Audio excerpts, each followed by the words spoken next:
Pune Sainagar Shirdi express railway सेवेचा railway मंत्री अश्विनी वैष्णव यांच्या हस्ते आज पुण्यात प्रारंभ झाला। पुणे रेल्वे स्थानकावरून पुणे साईनगर शिर्डी नियमित एक्सप्रेसला वैष्णव यांनी हिरवा झेंडा दाखवून रवाना केलं। यावेळी वैष्णव यांनी आळंदी इथं मेगा कोच टर्मिनल उभारण्याची घोषणा केली। पुण्यातील रेल्वे जाळ्याची क्षमता वाढवण्यासाठी मोठ्या प्रमाणावर काम हाती घेण्यात आलं आहे। पुणे, खडकी, शिवाजीनगर, हडपसर आणि फुरसुंगी या रेल्वे स्थानकांचा टप्प्याटप्प्याने विकास केला जाईल असं ते म्हणाले। पुणे रेल्वे स्थानकावर एकूण 12 प्लॅटफॉर्म्स विकसित केले जातील असं ते म्हणाले।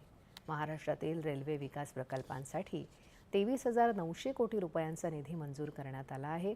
राज्यातील एकूण 132 रेल्वे स्थानकांचा पुनर्विकास केला जात असून त्यापैकी 19 स्थानकांचं काम पूर्ण झाल्याची माहिती त्यांनी दिली।